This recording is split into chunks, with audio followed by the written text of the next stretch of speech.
రాహుల్ గాంధీకి Lucknow high court big shock ఇచ్చింది. ద్వంద్వ పౌరసత్వం కేసులో రాహుల్పై ఎఫ్ఐఆర్ నమోదైంది. ద్వంద్వ పౌరసత్వంపై విచారణ జరపాలంటూ హైకోర్టు ఆదేశాలు జారీ చేసింది.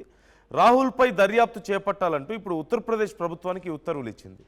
రాహుల్ ద్వంద్వ పౌరసత్వం కలిగి ఉన్నారని బీజేపీ కార్యకర్త విఘ్నేష్ శిశిర్ ఒక పిటిషన్ దాఖలు చేశారు.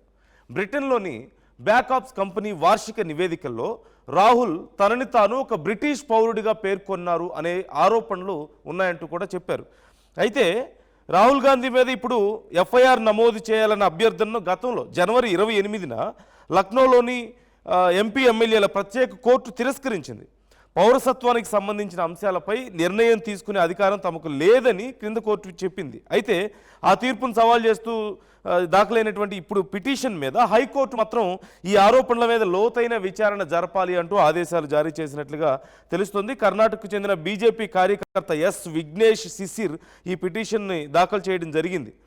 అయితే రాహుల్ గాంధీ మీద భారతీయ న్యాయ సంహిత బిఎన్ఎస్, అలాగే అఫీషియల్ సీక్రెట్స్ యాక్ట్, అలాగే foreigners act and passport act, ఇలా పలు యాక్ట్స్ క్రింద ఈ కేసు నమోదైనట్లుగా తెలుస్తుంది.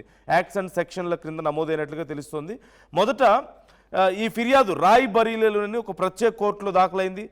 డిసెంబర్ 17, 2025న హైకోర్టు ఈ కేసును లక్నోకు బదిలీ చేసింది. లక్నో కోర్టు ఈ ఫిర్యాదుని కొట్టివేయడంతో ఇప్పుడు పిటిషనర్ మళ్ళీ హైకోర్టును ఆశ్రయించారు. ఇప్పుడు హైకోర్టు ఇచ్చినటువంటి తాజా ఆదేశాల ప్రకారం ఉత్తరప్రదేశ్ ప్రభుత్వం ఈ కేసును స్వయంగా దర్యాప్తు చేయాలి, లేదా కేంద్ర ప్రభుత్వ ఏజెన్సీ లైక్ సిబిఐ వంటి వాటికి అప్పగించి అక్కడ సిఫార్సు చేసి విచారణ జరిపించాల్సి ఉంటుంది.